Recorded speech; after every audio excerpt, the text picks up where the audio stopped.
What you doing? Studying for my exam. Oh, hey, try this new drink. I just bought it from Bila. So nice. Thank you. Minum. It is pretty good. Kan? Well, I'm suddenly feeling really tired and sleepy. What did you put in the drink? Apa? It's nothing lah. I just put a bit melatonin. It's not full, Adani. No, it helps you to sleep. Nah. But I have exam to study for. I need to stay awake. You can find how much melatonin you put in there. But how can we do that? You have HPLC tomorrow, so we can use it. Oh, nice. Jom. Boleh? Good morning, Dr. Shafiqah. Can we try this drink using the HPLC? Because I think that it would something really and it make me really sleepy. Okay, I will go to test this sample. Thank you. Okay, so student, before waiting for the test, I will explain first about the definition and the parts of HPLC. Hi, my name is Shafiqah and I will explain for the definition of HPLC and the parts of HPLC, which is a function. So let's go. What is HPLC? HPLC, or commonly known as High Performance Liquid Chromatography is a laboratory technique. It's used to separate, identify or quantify each component in a mixture. Can originate from the chemicals, biological, pharmaceutical, agriculture, environmental and food. In the 1916, the column chromatography RC, which is low pressure, was developed into the HPLC, which is high pressure. So basically, the sample will dissolve in solvent, which called as the mobile phase, and the mobile phase will carry the dissolved sample through the stationary phase, and then this causes the separations. For the part of HPLC, High Performance Liquid Chromatography (HPLC) instrument is constructed by compliant different parts, which are the first one is solvent receiver, which contain different solvents, and the choice for the solvent depends on the nature of the samples and the types of the separation required. Next, HPLC pump. The HPLC pump connected with the degasser. The degasser is remove dissolved gases from the mobile phase solvents. This is important to prevent bubble formation in the pump and detector, which can cause the baseline noise and reduce the readability of the results. This solvent mixes with the sample ejector. This sample ejector introduces the sample into the mobile phase stream. This can be done manually or automatically using an auto sample. Next part is free column, which is also known as a guide column, and length of this column is 2 to 10 cm. Internal diameter is 4 to 5 mm and usually is 4.6 mm like that. Next one is analytical column, and length of the analytical column is 10 to 30 cm. And for the internal diameter of this analytical column is same as the guide column, which is 4 to 5 mm and usually 4.6 mm. The commonly used stationary phase is octadecylene silica gel, also known as oat silica gel, and common name of this column are C18 column. Next part is detector, and finally coming to the recorder. Okay, that's all from me. Do you get it? Oh, understand. How does HPLC work? So the next part will be the HPLC working mechanism.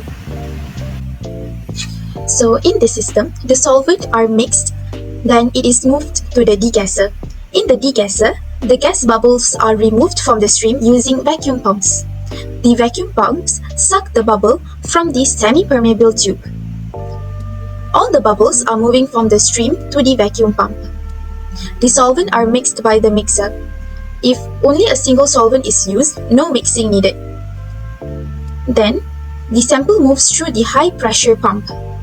After that, the sample will go to the sample injector, where the sample is injected inside the sample injector and the knob is switched from low to inject.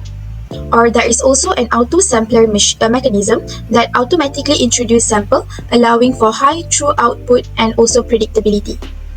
The solvent will take the sample and move towards the column. In the column, the components of the sample separates. It separates into polar and non-polar molecules. In the detector, a light is transmitted into the sample. You will see the sample came from the fluid and a light is transmitted through the sample. The receiver will obtain the readings and the waste fluid will move to the waste bottle. The receiver caught the readings and will project on the screen. The reading obtained in the computer is in terms of graphs and peaks. As for that, this is the whole setup of the HPLC mechanism to achieve separation and analysis. But Dani said she put melatonin in the gene, but how do we know if there's actually melatonin present in the gene? For that question, we will watch this video. Hi, my name is Aliah Adani, binti Mustafa. Today we learn on how to read a chromatograph. First, we need to know how HPLC separates the components of a mixture in the column. The sample is injected and carried by the mobile phase through the column with a stationary phase. Each compound interacts differently with the stationary phase, causing them to elute at different times, known as retention times. This will produce a chromatogram like this. In HPLC, we have two types of analysis, which are quantitative and qualitative analysis. We focus on qualitative first.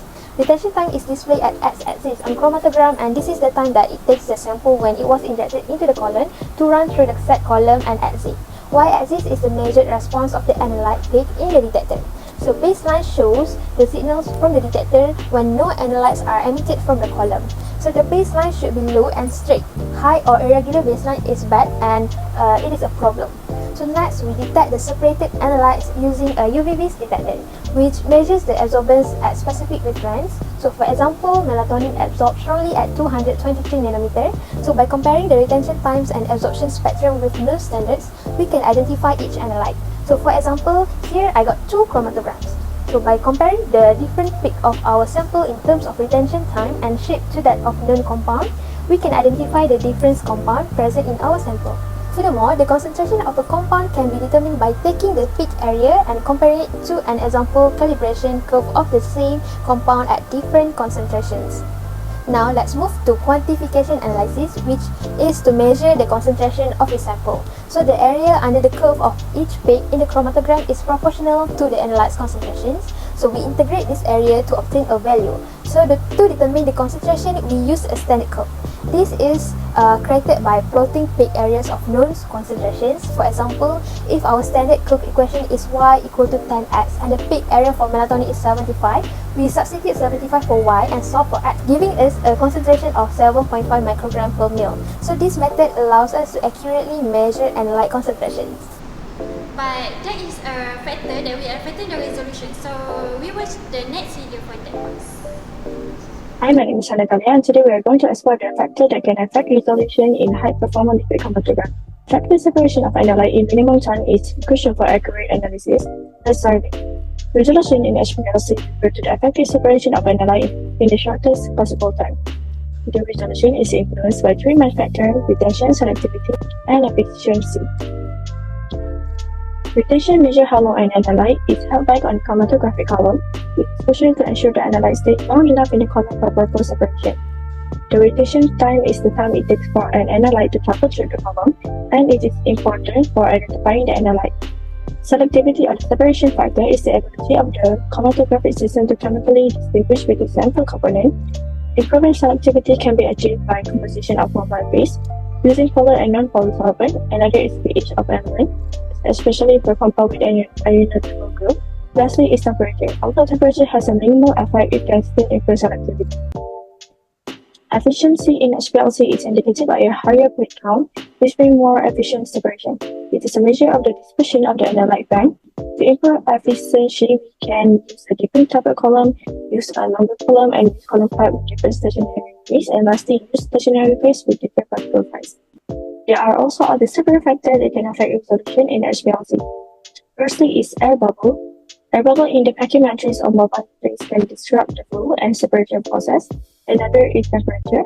Lower temperature generally reduces resolution. Let's see an example of compound separation at different temperature. Here we analyze a compound mixture using the same mobile phase flow rate at 3 different temperatures. As you can see, higher temperature can improve resolution by reducing the viscosity of the mobile phase. Another factor that can affect resolution is the mobile phase composition and pH. Therefore, we can adjust the pH based on the compound being analyzed and varying the ratio of polar to non-polar solvent for acidic and gradient elution. To improve resolution, we can use lower viscosity of the mobile phase and a slower flow rate of the mobile phase. In summary, achieving optimal resolution in HPLC requires careful consideration of retention, selectivity, and efficiency. By managing this factor and adjusting experimental conditions, we can ensure precise and accurate separation of analytes. Thank you for joining us and stay tuned for more insight into the fascinating world of HPLC. Hi, my name is Nurul Hisham. Next, I will be explain about applications of HPLC. One of them is pharmaceutical development. One of the most common uses of HPLC is in the manufacturing process of pharmaceutical products. HPLC is a reliable and precise way to check product purity. As a result, it can help pharmaceutical manufacturers develop the purest products. However, due to its expensive nature on a large scale, it is not typically the primary method when drugs go on to be produced in bulk. The second one is medical diagnosis. Because it can be used to separate components from mixtures, HPLC also lends itself to the analysis of nutrients in bloods and other medical samples. Again, while it's expensive compared to alternatives, HPLC can develop much more precise results when measuring for things like vitamin D deficiency. In this case, rather than measuring vitamin D directly, HPLC can be used to measure the concentration of 25-hydroxyvitamin D, 25-OHD. 25-OHD is the metabolite that is made in the liver during the production of vitamin D. The third one is legal. HPLC is also used for the detection of drug traces in urine. Usually used in tandem with mass spectrometry, the technique can be applied to detect everything from doping agents, metabolites, and conjugates to opioids, cocaine, LSD, cannabis, and ketamine. When drug traces are detected, the HPLC findings can be used as evidence in police charges as well as protein disqualification. The fourth one is medical search. As well as identifying neutral levels for a direct diagnosis, HPLC is often used to analyze biological samples from people with existing diagnoses. By identifying specific metabolites in patients with Parkinson's or heart disease, for example, researchers can use them as biomarkers to assist with yearly diagnosis for future patients. The last one is food production. Over the past few decades, the use of chemicals in agriculture and food production has become far more common. In many cases, this can be problematic, with chemical residues remaining on products and posing health risk to consumers. Thankfully, HPLC can also be used to identify and quantify pesticides, along with preservatives and artificial flavorings and colorants. That's all from me. Hello students, so this is the result of your test. Yes, correct. As you can see here, this is the standard samples and this is our result. So, as you can see, the retention time here is same as the standard. So, it means that presence of the melatonin in the drinks. But why this week is stronger than this week? Good question, Dani. So, here, more higher the peak or the absorbance value, meaning that the higher concentration of the melatonin in the drinks. So that is all from us. We hope you guys have better understanding of HPLC and find this video fascinating. Thanks for watching. Bye!